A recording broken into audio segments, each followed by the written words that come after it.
নমস্কার, কেমন আছেন সবাই? সিনেন সিমলার ফ্যামিলি ব্লগে আপনাদের সকলকে স্বাগত জানাই। আমি সুনিপা। আমি আজকে এসে উপস্থিত হয়েছি কল্যাণের নিউ ব্রাঞ্চ ভূতের রাজা দিলবরে। তো চলুন এখন আপনাদের সাথে শেয়ার করি রেস্টুরেন্টের ভেতরে কীরকম কী গোছানো, সেখানকার খাবার কীরকমভাবে ডেকোরেশন করা রয়েছে সবটুকু।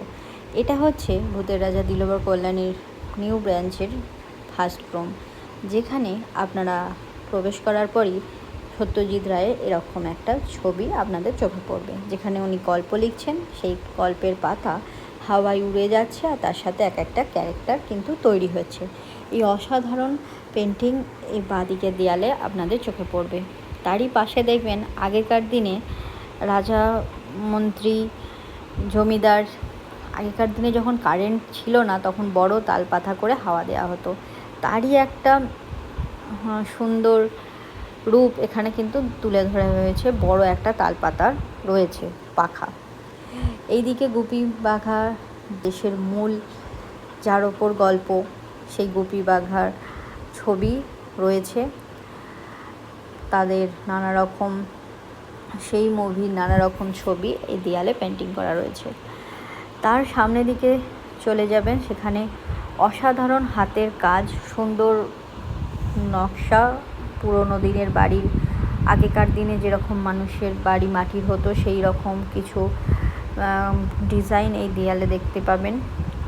আর এইখানে রয়েছে একটা বড় ঝাড়বাতি। আর আমরা অবশ্যই ইলিশ উৎসবে এসেছিলাম বলে উপরি পাওনা হিসেবে রয়েছে ইলিশ মাছের নানা রকম ডেকোরেশন। এইটা হচ্ছে দ্বিতীয় ঘর, যেটাকে যন্তর মন্তর ঘর বলা হয়েছে। এটাও বেশ সুন্দর ডেকোরেশন করা রয়েছে। এখানে ভূতের রাজা রয়েছে, হীরক রাজার, যেখানে রাজার দরবার, সেখানে সুন্দর একটা পেন্টিং করা রয়েছে। টেবিল চেয়ার রয়েছে বেশ সুন্দর। এখানে বেশ কয়েকজন আমরা বসে ভালো করে গোটা পরিবার নিয়ে এখানে বেশ ভালো করে আপনি খাওয়া দাওয়া করতে পারবেন। সব মিলিয়ে এখানকার ডেকোরেশন খুব ভালো, আমার খুবই ভালো লেগেছে। আমি এরপর আসি রেস্টুরেন্টের যার জন্য যাওয়া হয়েছে, মেন খাওয়া দাওয়া। এখানকার খাবার দাবারে একটা আলাদাই নিয়ম রয়েছে। হাতে হাতে তালি দিলে তবেই এসে উপস্থিত হয় কিন্তু ভূতের রাজা থালি। তো আমরাও সেই হাতে হাতে তালি দিয়ে নিয়ে চলে এলাম ভূতের রাজা দিলবরের সেই অসাধারণ সুস্বাদু খাবার।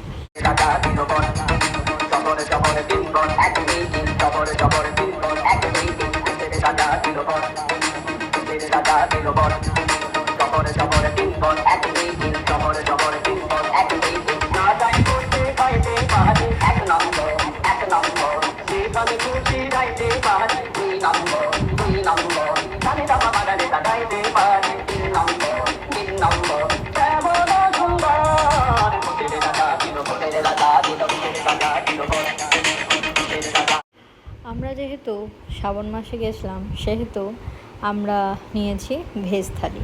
এখানে শ্রাবণ মাসের জন্য স্পেশাল ভেজ থালি কিন্তু স্টার্ট হয়েছিল, নতুন লঞ্চ হয়েছে। তো আমাদেরকে সাজেস্ট করা হলো, আমরা বিকাল 4:30 নাগাদ গিয়েছিলাম, সেই কারণে আমাদেরকে লুচি, বেগুন ভাজা, ছানার কোপ্তা, পায়েস, চাটনি, তার সাথে আলুর দম, এই খাবারটা ওনারাই কিন্তু সাজেস্ট করে দিয়েছিলেন। আমরাও ওনাদের কথা অনুযায়ী এই খাবারটাই ট্রাই করেছি।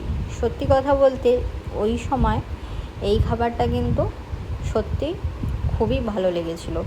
4:30 নাগাদ ভাতের থালি হয়তো অতটা ভালো লাগতো না আমাদের। অথেন্টিক রিভিউ হিসেবে বলতেই পারি, ওনারা সুন্দর গাইডও করেছেন আর তার সাথে একদম বাঙালির স্বাদে ভরপুর, যেখানে একদম মন খুশি করে দেওয়ার মতো একটা থালি ওনারা কিন্তু আমাদের কাছে প্রেজেন্ট করেছে। খাবারের স্বাদ দুর্ধর্ষ, এটা আলাদা করে বলার কিছু নেই। ভূতের রাজা দিলবরের খাবার অন্য কিছুর সাথে তুলনাই হয় না। তার সাথে আমি বলে রাখি, লুচি অনেকে অ্যাভয়েড করে, আমিও অনেক সময় লুচি অ্যাভয়েড করি, কিন্তু সেই দিনের লুচিটা সত্যি অন্য জায়গার থেকে অনেকটাই আলাদা ছিল। যেরকম সফট ছিল সেরকম ছিল ভেতর থেকে জুসি। আর তার সাথে বেগুন ভাজা, অন্যরকম একটা টেস্ট কিন্তু আমাদের কাছে হাজির করেছে ওনারা। তার সাথে রয়েছে এই কাশ্মীরি আলুর দম, যেটার কথা না বললে একদমই চলবে না। এটা দই, হালকা মটরশুঁটি, তার সাথে গরম মশলার ফ্লেভার আমি পেয়েছি। এই আলুর দমটাও কিন্তু অন্যরকম, এটা আপনি পোলাও দিয়েও কিন্তু বেশ ভালো এর সাথে যাবে। আমরা 2 প্লেট লুচি অর্ডার দিয়েছিলাম, তাতেও আমরা খেয়ে উঠতে পারিনি, এত পরিমাণ লুচিটা হেভি ছিল, সেরকম ভেতর থেকেও ছিল প্রচুর সফট। তো আমি এই খাবার খেয়ে আমার মনে হয়েছে আরেকবার যাওয়ার ইচ্ছেও রয়েছে।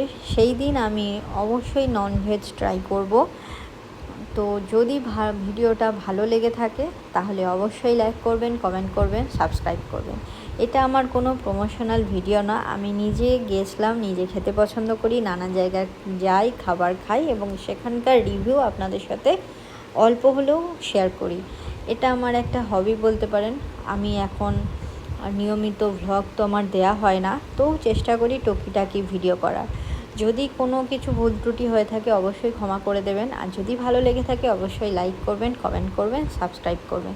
আপনাদের একটা কমেন্ট কিন্তু আমার এই ভিডিও বানানোর ইচ্ছেটাকে আরও 10 গুণ বাড়িয়ে অনেক মনে হয় আরও কিছু নতুন আপনাদের কাছে ভিডিওর মাধ্যমে পেশ করি। তো সকলে ভালো থাকবেন, সুস্থ থাকবেন, নমস্কার।